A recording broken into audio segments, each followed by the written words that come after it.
I am honored to welcome the most accomplished YouTuber we've had on the podcast, Caleb Denison, editor at large from Digital Trends, to discuss the new crop of 2024 TVs.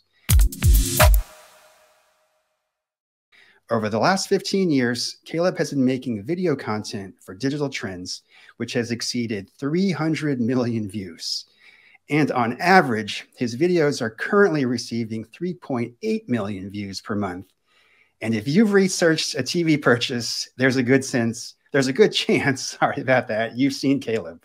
Welcome to the podcast. Hey, thanks for having me. I appreciate it. And just to be clear, 3.8 million per month is across all of Digital Trends views. I don't know if I can lay claim to gathering that many on my own, just to, honor my publication. But yeah, thank you so much for having me. It's a pleasure to be here. Well, we're excited to have you. And we're also here with Acoustics editor at large, Chris Boylan, who has had some hands-on experience with a number of 2024 TVs. Welcome, Chris. Thank you. And yeah, as Brian mentioned, I think we've all seen some of the TVs that are being released this year from the five major manufacturers: Sony, Samsung, TCL, Hisense, and LG. But I believe Caleb is the only one who's seen all five in their final versions, like post CES at demos. And actually, you've done a few measurements here and there, from what I've heard from you. So yeah. So what are your thoughts on this year's crop? Oh, I mean, I have so many. I'm not even sure where I would start. I think there are a bunch of themes that I think that we could talk about. And one of them, and I feel partially responsible for this craze that has started to surround brightness capability in televisions. I mean, it dates back a few years now. But it seems like ever since HDR kind of hit the mainstream, and all your major streaming services are offering HDR content and lots of it, there's been a lot of excitement around reaching certain peak brightness levels, both for having a very bright average picture level so that the TV still has a lot of punch and pop, even though you may be watching in a room flooded with daylight. But then also for, those peak specular highlights that make, HDR content so compelling and exciting. And so we've, I didn't coin the term, but the brightness wars have been on for quite some time. And this year is certainly no different. We wanted to see brighter and brighter OLEDs, and we have received that. And then on the LED or mini LED backlit LCD televisions, those have just gone absolutely bonkers.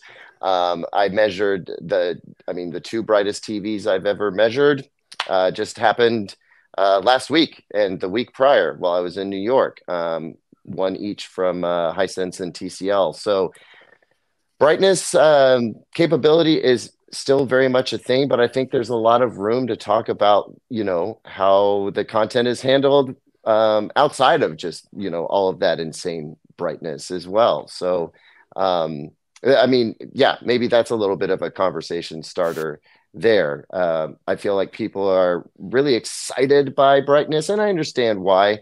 But in that excitement, I feel like, some sight has been lost around what else is really important for a great looking television. And I think, personally speaking, as I go and I review this year's crop of TVs, I'll definitely be looking beyond the brightness into what really makes a TV enjoyable to watch.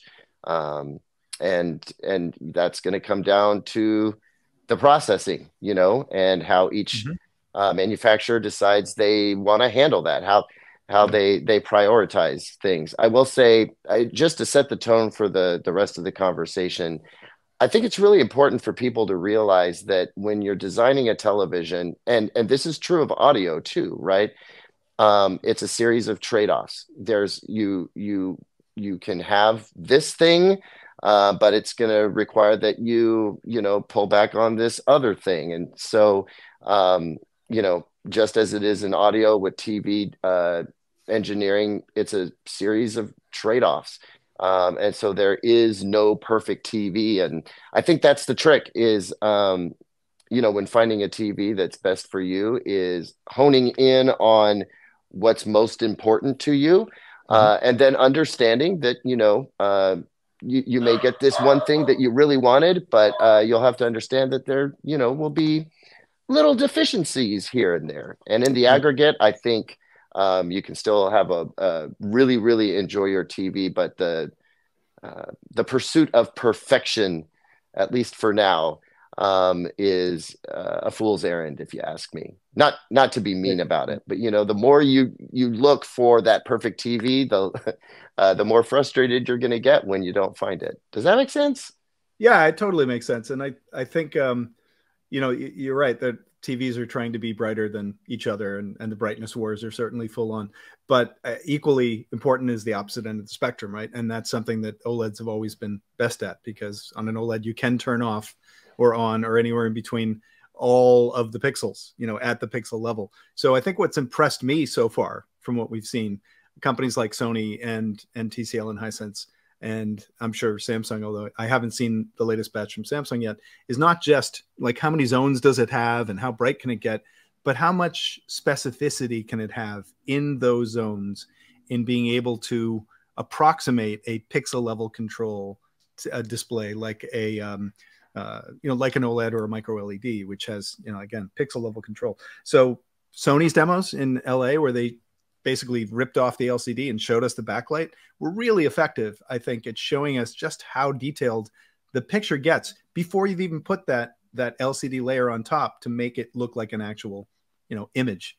And that was impressive to me. And at the TCL demo, they're talking about the same thing, not just the number of zones, not just, on or off, but all the levels in between in order to create this backlight that can really allow you to see star fields and, the Blade Runner credits, the white on black without any haloing and smearing around the edges. So it seems to me like this year, it's almost a little bit like qualitatively better than last year in how good these mini LED TVs are starting to look.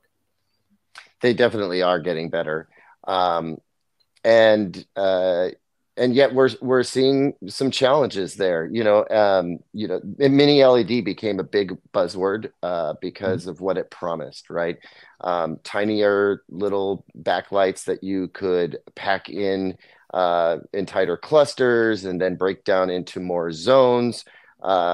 Promised something that approximated, pixel level control. And I think everybody got excited by the idea that you could have the really high peak brightness along with really great black levels and mitigated, blooming and halo and stuff like that.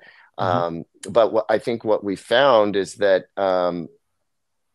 the horsepower that is required for the processing to execute that backlighting well is a little bit more challenging than I think we understood it to be, and that the more zones you create, the more work you create, and the more work you have, the more processing power you need, and I think that's where we're seeing the limitations of the mini LED backlit TVs now, is that the more zones you break it down into, the more risk there is that you're going to start seeing some other things, which just goes back to the whole, there is no perfect TV and it's always a set of stinking trade-offs, But I'm impressed with some of the innovation that we're seeing.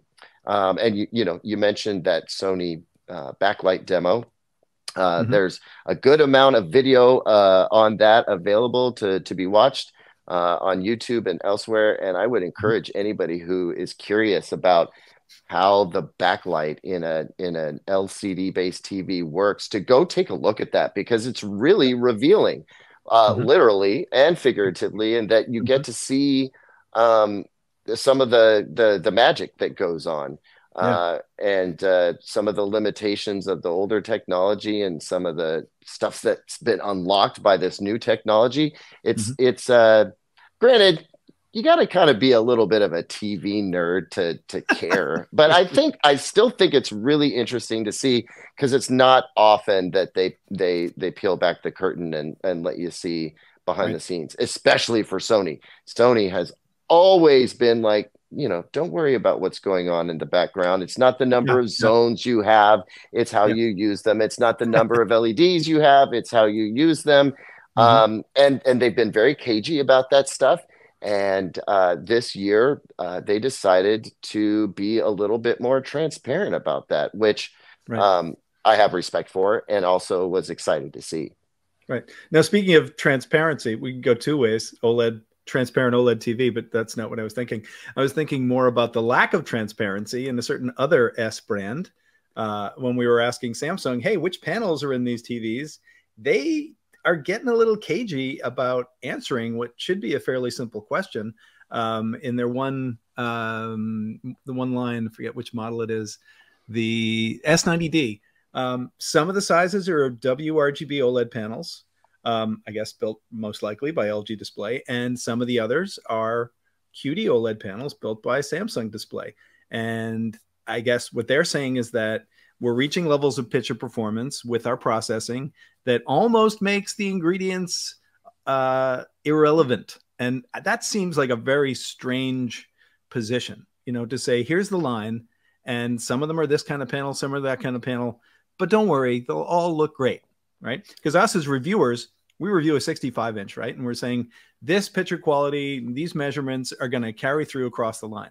And now we can't really say that anymore, because the characteristics of a QD OLED panel and a WRGB OLED panel are going to be different in some pretty significant ways. I mean, you're touching on a really interesting topic, and one that is very close to my heart, because, as a TV reviewer with a fairly large channel to run, and that means that it's a pretty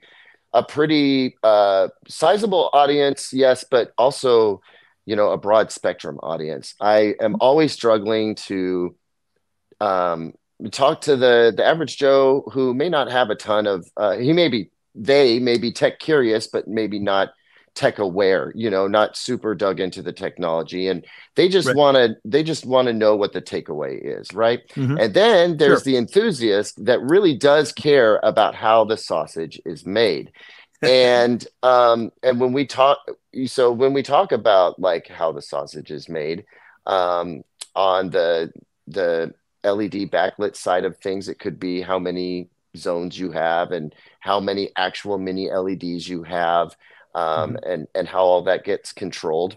As you just pointed out, on the OLED side of things, it could, now that we have two different kinds of OLED technology, you've got the WRGB OLED, now you have the QD or quantum dot OLED.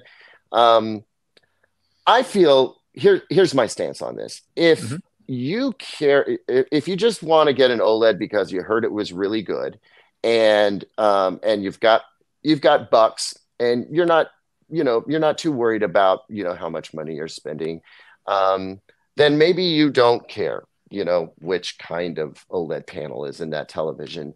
But for those who are into this stuff, and they know that there are some fundamental differences between the technology and strengths of each one, they do care what panel is in that television. And they want to know what they're getting. And I would say that it got complicated when Samsung decided they wanted, on Samsung's side of things, they just want to offer a wide range of OLED televisions in a wide range of sizes. From a business standpoint, that makes sense. They have the most sizes of OLEDs at the most different, at as many different price points as you can possibly get. And when they decided that, they wanted to have a less expensive line of OLED televisions, and they wanted to range outside of 55, 65, and 77 inches, they necessarily had to decide to buy WRGB OLED panels from LG and use them in those televisions. And I mean, those of us in the know that presently speaking, there are only 3 sizes of QD-OLED panel that Samsung Display makes: 55, 65, and 77. So if you are looking at an OLED TV and it is not one of those 3 different sizes, then you are looking at a WRGB OLED. As an insider, we know that. But if you don't know about that stuff, and you hear that Samsung has these amazing QD-OLED TVs, and you go and you buy yourself an 83-inch S90D OLED, you know, you might be surprised to find out that it's not that cool QD-OLED technology that you had heard about. And that's frustrating. Right. Samsung kind of, you know, I feel like it's a little bit of a pickle that they've got, because the lion's share of the people out there stand to be more confused than anything else when you start differentiating the panel type of the OLED TV. And so by the numbers, it makes way more sense for Samsung to say something like, you know, we strive to provide the best picture quality performance across our OLED line. And that's all they're going to say. As soon as you open that door into getting, you know, well, this TV uses this panel and this TV uses this panel, then the person has the question, well, which one do I want? What's the difference between the two? And can you imagine being a sales representative at Best Buy and trying to walk somebody through the differences between WRGB OLED and QD OLED? Now you're talking about quantum nanoparticles and like, yo, let's be honest. That's just going to make arrays.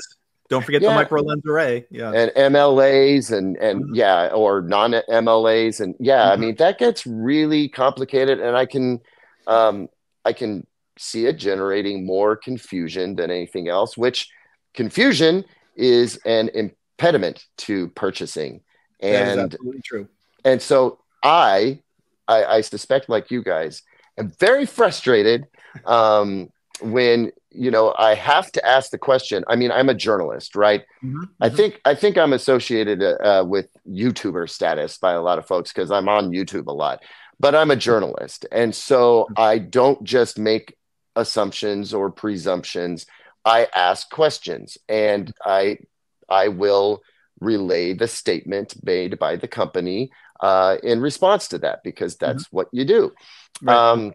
And so, it's very frustrating for me to have to parrot that statement, because I'd like to have corporate confirmation of that thing. Now, we can get these TVs in, and we can use a little USB microscope and put it on the screen, and we can say just a loop. You can see it with a loop. You can see. Sure. I don't personally have a jeweler's loop, but I do have a USB microscope because they're $20 at Amazon, and why wouldn't you? You know, but I mean, so we can tell the world which OLED has which panel. I'm sorry, I got a little off on a tangent there, but I do think about that all the time. You know, Samsung wanted a broader range of products at more price points to sell more TVs.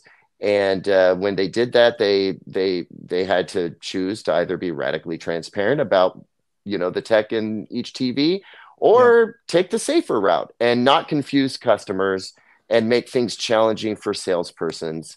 And even though it frustrates me to no end, I think that they made the smarter call from a business perspective. Well, to me, I think it's just the only thing that makes it confusing is that it's within the same product line. And they have different models for different reasons, right? You've got an entry level, you've got a mid-range level, and you've got an upgrade. And if the Samsung panels, I mean, I hear what you're saying, 100%. They want to sell an 83-inch TV. They want it to be their top of the line. The only choice they have is to make it with a WRGB OLED panel. And they're going to differentiate it from the competition by talking about superior processing. I understand that. Sony does the same thing, except Sony has the benefit, maybe, of not making any of the panels. So you're not like necessarily encouraging it or glorifying a technology that is your direct competitor. But because they do include both. They sell a WRGB OLED in one line and a QD-OLED in another line. One story I've heard from a friend at Samsung was that it used to be kind of taboo if you brought home like a Western, boyfriend. But what was worse was if you worked for LG and you brought home a Samsung boyfriend. So I was very surprised that Samsung, said, yeah, we're going to start buying WRGB OLED panels from LG to round out our line. And we feel like we can make good TVs out of that. For Sony, again, it's easier because they're buying from multiple places. But I was a little originally surprised when they did that, but I can see why they'd want to do it. They want to have a piece of that market, bring their processing into it, and potentially make a superior TV. I guess we'll see once we see them and measure them and compare them head to head. You guys, I don't think there is a single journalist or anybody else who's involved with the corporate level folks at these manufacturers. I don't think there's anybody involved with that who was not straight up shocked to find out that Samsung was using an LG product in their wares. There is, fierce corporate competition. There are spies. There is like corporate espionage. There are, maybe less so here in the United States, but like, the competition is fierce. Let's just leave it at that. And you certainly, back in the days when LG made a phone, you certainly wouldn't walk into your Samsung job with an LG phone in your pocket and vice versa. Right. And it is a thing where if you're on a press trip and it's being hosted by a particular manufacturer, the hotel they host you in, if they can make sure that the TV in that hotel is of their own brand, they will absolutely do that. It goes deep. And so, it's a real shock, I think, to find out that, Samsung is using an LG display product in their lineup. But that just goes to the fact that there's a very big difference between the Samsung and the LG that sell you your electronics and the Samsung and the LG display corporations that make the products. Those guys, their number one mission is to sell stuff. And so they don't care whose money it is. It's, it's just as green as it is, from anyone else. So, but I mean, to try and put a bow on this one, I think for us, it's super interesting to know that this is happening, and it can be very frustrating because they are very different technologies and in many ways. And they, but at the end of the day, like, it is OLED and it does OLED things, and those things are pretty freaking spectacular, and so the bottom line is I just feel conflicted, all the time. Like, I feel like I need to talk about the difference because it's the right thing to do, but I always worry about confusing someone or causing pause when ultimately, if you buy an 83-inch OLED TV, it's going to be pretty awesome. It's going to be awesome. So conflicted. Well, my question through all of this is, all the TVs have gotten so good. Can you actually spot the differences between a QD-OLED, a whatever OLED, and mini LED and mini QD mini? Like, there's so many technologies now that with a Q and an O and something in the name that you can't even keep track of what the consumer is trying to like juggle all this. But tech is rife. Tech in general is rife with acronyms, and we in the AV world are certainly no different. And oh my gosh, you're right. There are so many acronyms and letters. Well, I guess they're not technically acronyms. Apparently, I've been misusing that term all of these days. But yeah, I mean, it is a lot. I think, I mean, speaking personally, and I think anybody who reviews displays or is otherwise a display expert can definitely tell the differences. Now, the difference between what a WRGB OLED can do and what a quantum dot or QD-OLED can do, spotting the difference requires very specific material. At the end of the day, quantum dot OLED is capable of reproducing certain colors in just such a way that WRGB OLED is not. But those specific colors are, I mean, you got to go hunting down the content that has those colors. It's very specific, special stuff. And, you know, certain movies will have it. And I mean, it's one of those things where it's measurable and you can tell a difference if you're looking at a side-by-side comparison or something.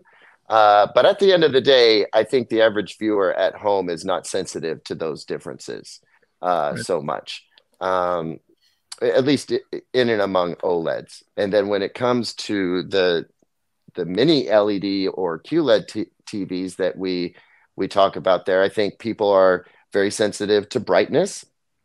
And so maybe they can sense, you know, the differences among, you know, the brighter TVs versus the not as bright TVs. But it gets harder and harder after that to spot the measurable differences between the two. I think what people are most sensitive to, and I think this is the most important thing today, is the cleanup and presentation of low bit rate or low bit depth content, the kind of stuff that we stream online, specifically YouTube content.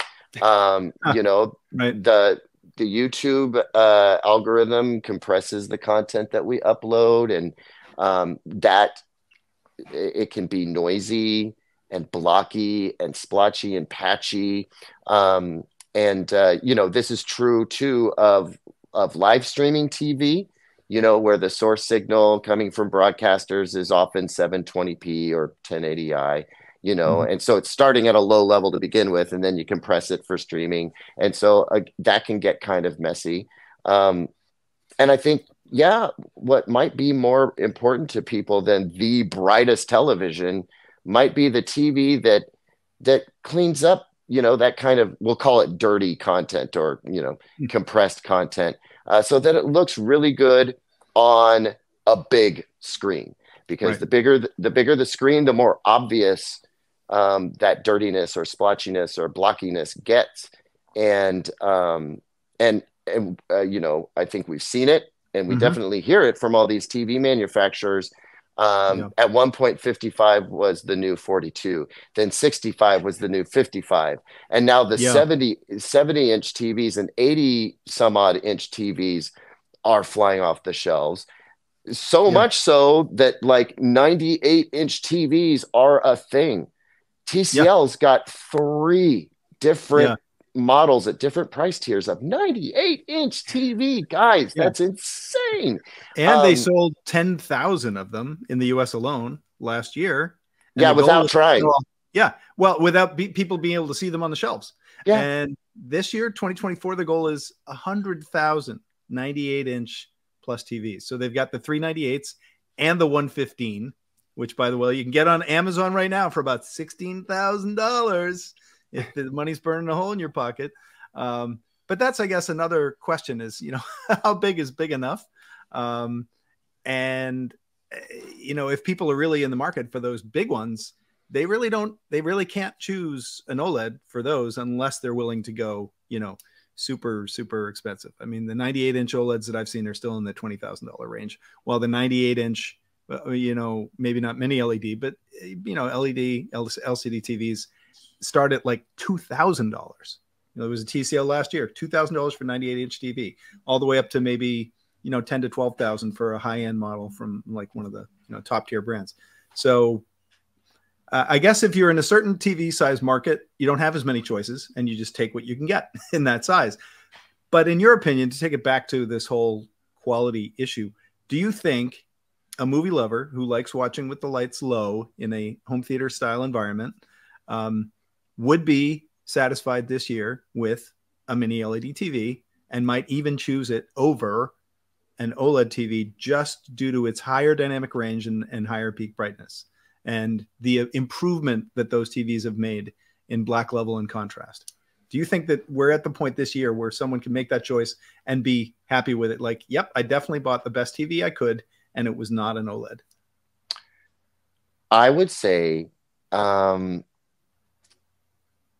well, I mean, broadly speaking, yeah. I think that mini LED backlit TVs, some of them, have gotten so good that, you know, they're capable of such incredible contrast and really good control of the backlights and not a bunch of gray and splotchy stuff. They've gotten so good that and they still are a less expensive technology to produce than OLED, right? And so I think that, yeah, 100% people can buy a mini LED backlit TV and be thrilled with it. I mean, blown away, especially if you're upgrading from a TV that's 5 years or older, right?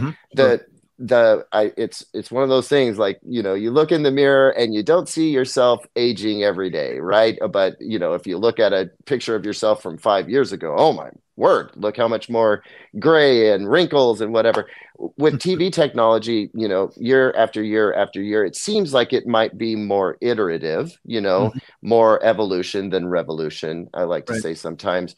But if you look back at where TV technology was 5 years ago, holy cow, man, the TVs today are just on a whole new level, and they're less expensive for the higher performance. And so absolutely, I think the vast majority of people out there needing to buy a TV are going to be thrilled with a QLED with some solid mini LED backlighting. Absolutely. And because they're less expensive, they will be enticed to buy a larger TV, which I think where this conversation has to go, guys, is size versus quality, right? Where do you want to put your money? Do you want to put, if you have a fixed amount, do you want that money to get the biggest TV you can possibly get, and you're not really super picky about picture quality, and as long as it looks pretty good? Or are you willing to give up a few diagonal inches to get a slightly higher quality image out of that TV? And how do you know? How do you know how picky you are? You know, and which I think is why it's really important for people to be able to see the TVs before they buy them, you know, especially at this 98-inch level. You might be feeling really enticed by that $2,000 or $3,000 98-inch TV. But if you're also noticing that there are $10,000 98-inch TVs, well, gosh, where's that $8,000 go? What's it giving you? What do you get for $8,000 more? Are you going to be missing out on something? That's a real concern. And so being able to see these TVs and decide for yourself, yep, I like the way that looks, or no, that, boy, I see a lot of creepy crawlies on the screen, you know, when I'm looking at it, and it just seems kind of noisy or dirty or whatever. That's when, you know, I think I might want to spend a little bit more to get a little bit better. And you know what? Dang it, if I have to drop down to an 85-inch TV to do it, that's still pretty big. But I think I'll be happier with knowing that I've got, you know, really solid image quality and still got to buy a really big TV. Yeah, it's a good point. And I think TCL did say they're gonna have their 98-inch in at least 500 locations in North America this year. I don't know whether they'll have all of the SKUs. I think it's probably going to depend on the retailer, like a Best Buy. If they have it in Magnolia, they might have the higher end one. You know, a Sam's Club might have the middle tier or the lower end one. But I think the point, you know, Chris, the executive VP at TCL was making was, if these people are already looking at 85s, then a 98 is only about 5.5 inches more on each side. but overall gives you 30% more viewing area.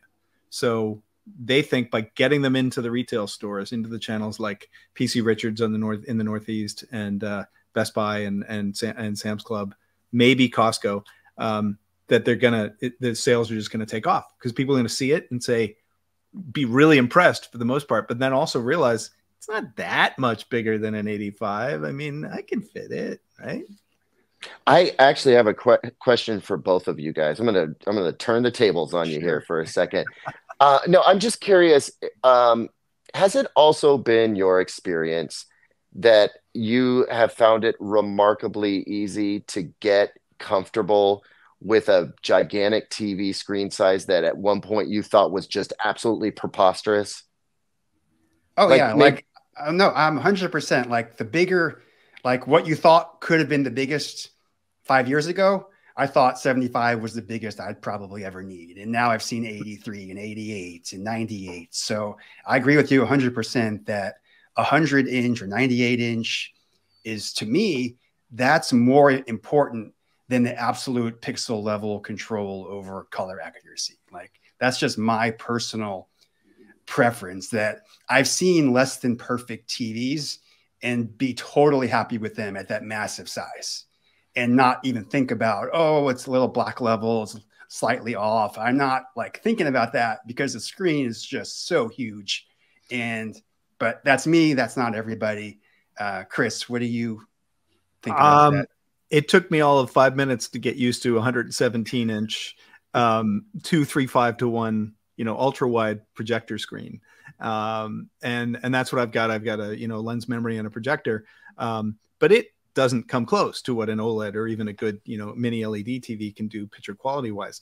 I think I'd be a little worried if I were a projector maker right now, because their whole, value proposition was always, well, if you're going at 100 or more, you're going to have to get a projector, whether it's a front projector or a UST front projector, or a long throw. That was the only choice. But now when you can get 98 for, $2,000 to $6,000, or you can get 115 for $15,000 to $20,000, it's getting a little harder to justify the projectors, because a good UST is going to cost you about $2,500, $3,000. Add another $1,000 for a really good, Fresnel screen. Then you're actually over the price of a 98-inch flat panel. And a 98-inch flat panel is going to be brighter. It's going to potentially have a better overall picture quality than these UST projectors are. So I think, sure, 120-inch and above, 150-inch particularly. Obviously, there are no flat panel choices except a micro LED. And then you're going to see the seams.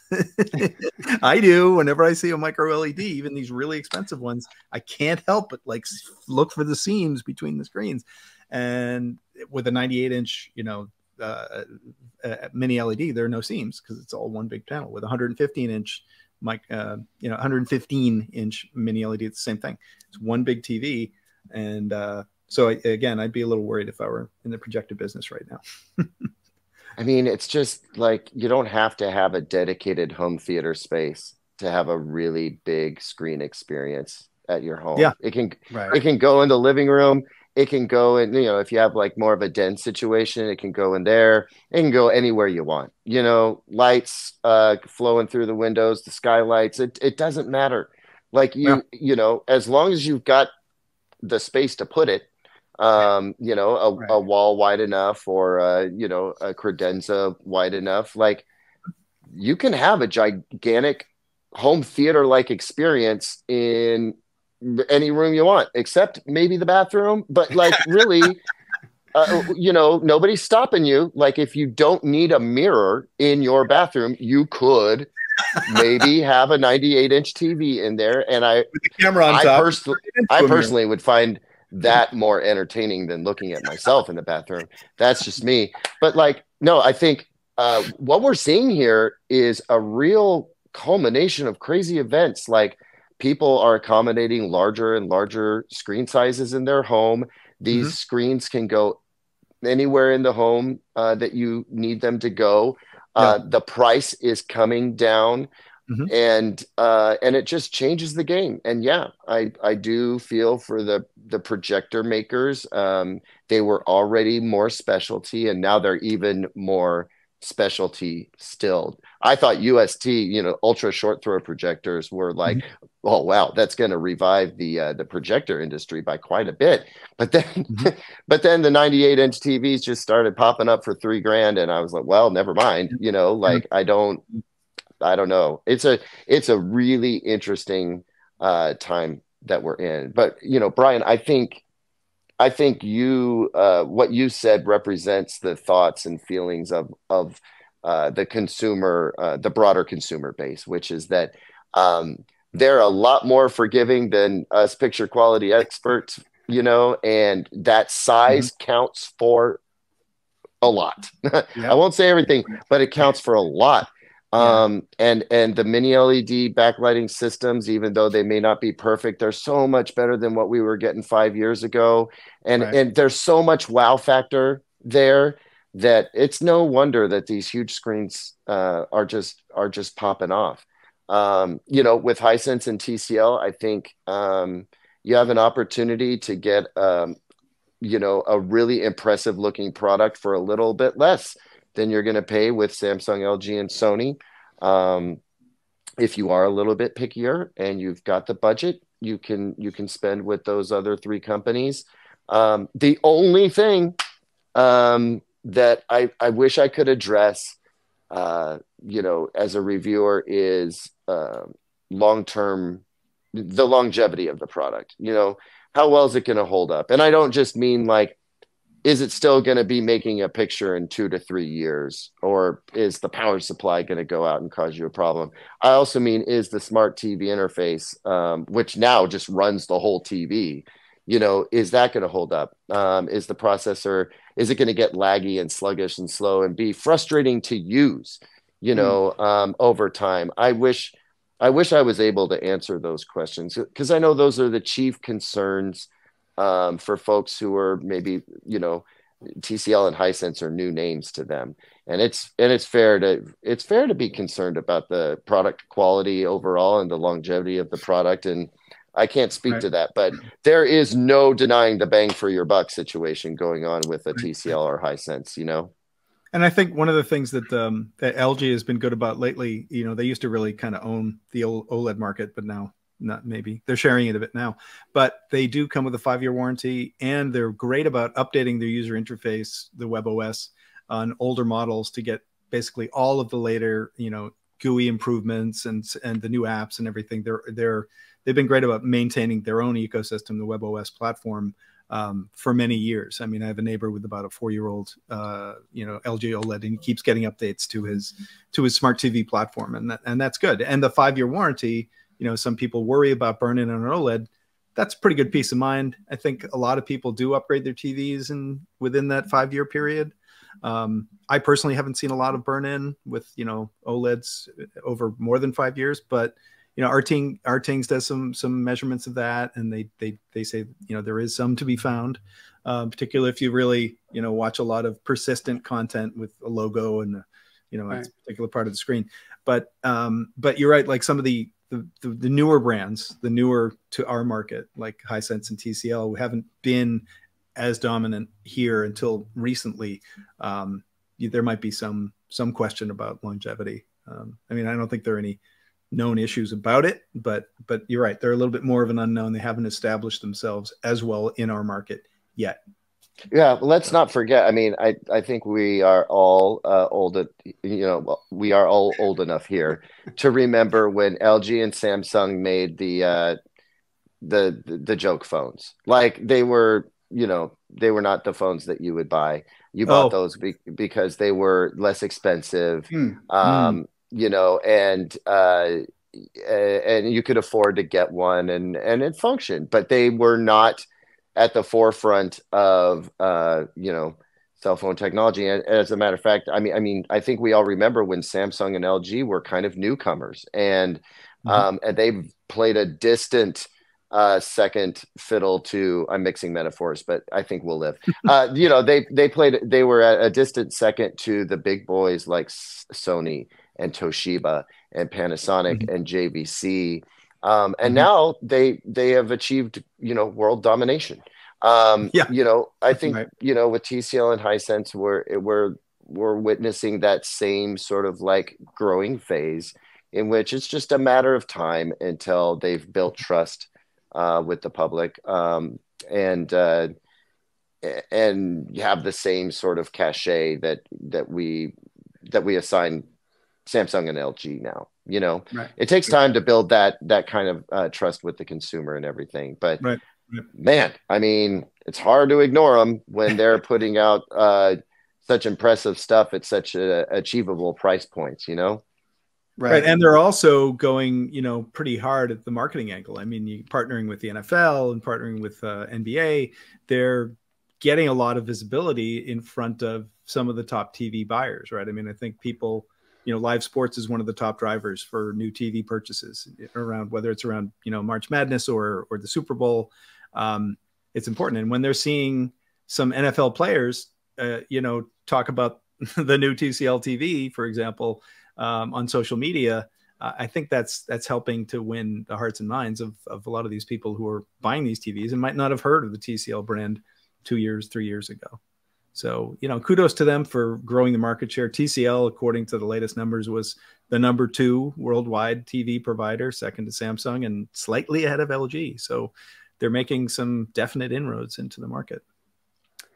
Yeah, I mean, I kind of want to wrap us up with a topic that we kind of alluded to, but for everyone chasing the specs and the highest nits and the highest brightness, the content hasn't caught up to that yet. Like most of the content that you are watching through live sports or even most of the movies out there, especially all the older movies, is not this high brightness, high HDR.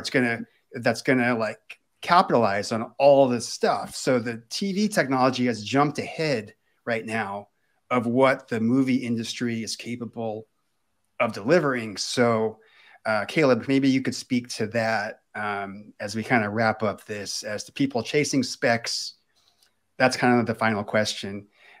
Should they be chasing specs that almost they can't utilize right now, except for special demo content that they can show off? Well, I mean, at a certain point, you don't have to be chasing specs anymore to buy a TV that is more capable than the content that you feed it, right? I mean, this is a chicken and the egg situation that has existed for quite some time. First with HD, and then again with 4K, and then and now more recently with HDR. Well, first of all, broadcast TV is its own thing, right? Especially live sports. We're actually starting to see more HDR sports, more 4K sports offerings. It may be captured in 1080p and then professionally upscaled to 4K. But I mean, I watched the Super Bowl in 4K HDR and compared it to the SDR broadcast, and I mean, it was a night and day difference. Holy cow, did it look good. And when you see some of the stuff that Apple is doing with MLS and some of their live sports offering, I mean, it looks fantastic, right? But I'm sorry, I digress. Chicken or the egg? Why should these content makers, content creators, broadcasters, why should they make something amazing that nobody can see because their TV can't do it, right? I do think it makes sense to go ahead and make the display that is capable of all this stuff and let the content catch up. And, I know that I imagine that there's a lot of viewers and listeners to this podcast who are very much into physical media and 4K Blu-ray discs and all that other stuff. But let's be honest, most folks are streaming their stuff, and increasingly they're streaming their linear or live TV too. That stuff definitely needs to catch up, right? But I think there's hope. I think that we're going to see more and more, if not native 4K, at least 4K upscaled, and more importantly to me, HDR sports broadcasts and live event broadcasts. And in time, maybe the industry will catch up. Like, movie and TV are still very separate, right? You can use these absolutely incredible cinema cameras for your movie creation, and then, well, a lot of it's CGI anyway. And so that kind of trickles down as premium content to our TVs. But the more everyday stuff, the TV stuff that we watch, I mean, do we need 4K HDR prices right? Probably not. Drew Carey looks okay. You know, they're doing all right there. But as we see Netflix and Disney and Apple making incredibly gorgeous, more TV style content, right? Episodic stuff, The Mandalorian, for example, Severance, you know, this stuff that's in 4K and HDR and beautiful and consumed like we consume TV. My hope is that the more traditional TV providers are going to catch up, because they know that a ton of people have the TVs that can do it, and it's gorgeous and people really do enjoy it. And I mean, did I answer your question? I mean, it's kind of a chicken or the egg thing. I think now that there are TVs that can do 4,000 nits peak brightness, maybe we'll see more movies mastered to that, right? That's the only thing holding it back, is them taking the time to do the mastering work and give us an enhanced product. So, you know, they've got to have a place to shove all this good stuff, and us buying these premium TVs is kind of setting that up. Yeah. And I think I'd come back to Caleb's point from earlier, that the processing, you know, makes the TV. And when you have this huge amount of content that's being delivered over streaming bandwidths, there are artifacts that come through with that, whether, you know, the original content was super high quality 4K HDR, when you're downloading that down a relatively narrow pipe, or you're watching older movies, or you're watching regular Blu-rays, that processor that makes the mediocre quality content look great is something that I think customers are going to be very happy living with for a long time. And I think that's something that, you know, we're pretty good about, you know, reporting about upscaling and video processing, but lots of TVs can make 4K HDR content look good. Fewer TVs can make lesser content look great. And so I think that's what sets apart the kind of the entry level TVs from the really high quality ones. I think it's fascinating that we spent all this time and we never mentioned 8K once. I was going to, because, well, really Samsung's the only one who's kind of really still pushing that. They've got 2 8K lines for 2024. But to me, it's not the pixels that are the problem.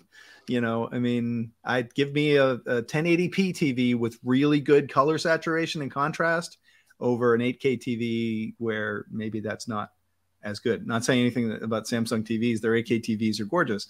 But pixels aren't the problem at this point. I don't think there's a need for an 8K TV.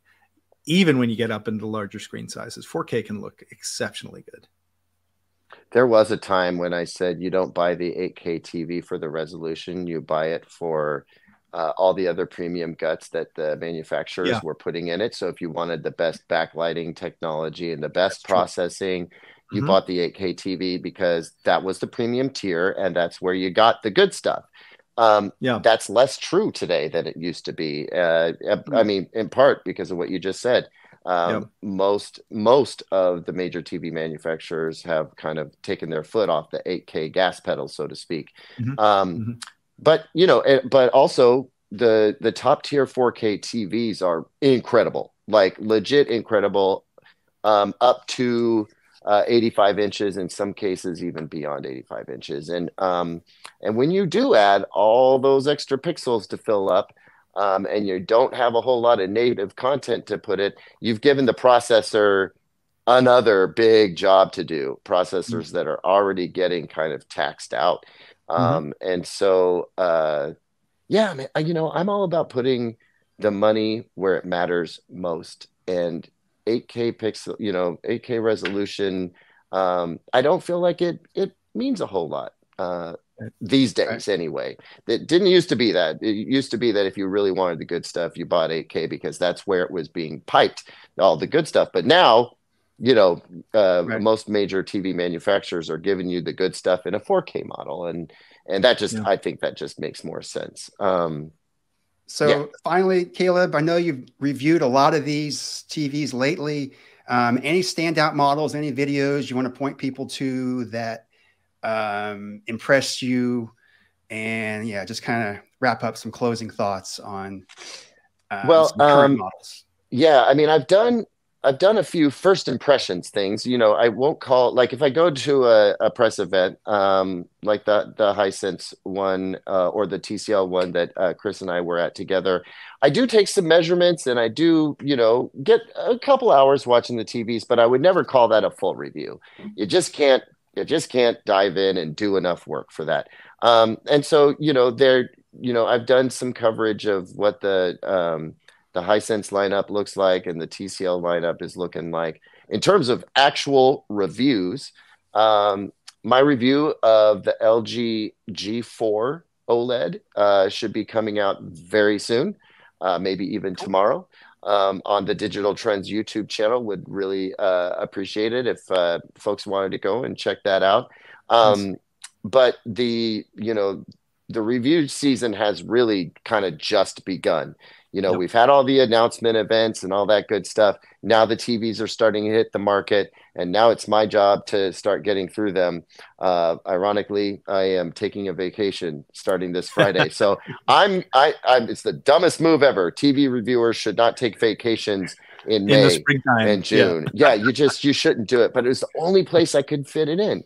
Because I'm a professional trumpet player outside of my work, doing tech reviews, and the wedding season starts very soon, and so I'm not going to have any time for a vacation here pretty soon. So I'm going to wedge one in, but I'll be back at the end of May, and the TV reviews will be flowing. And honestly, I think my biggest challenge this year is to try to help people differentiate from all the awesomeness that's out there, because I mean, come on, like, these TVs are just, they're so good. Figuring out which one is the right one for you, that's the big challenge. And, you know, hopefully I'm up for it. We'll see. But yeah, you know what? Thank you guys so much for having me. It's been a gas being able to chat about this stuff. Thank you. We're honored to have you here. Caleb Denison, Digital Trends editor at large. I want to thank you again, and also our acoustics editor at large, Chris Boylan. This has been an Acoustics podcast, and we hope to see you next time. Experience thrilling and immersive sound from SVS speakers, subwoofers, and cables. Join the sound revolution today. Visit svsound.com.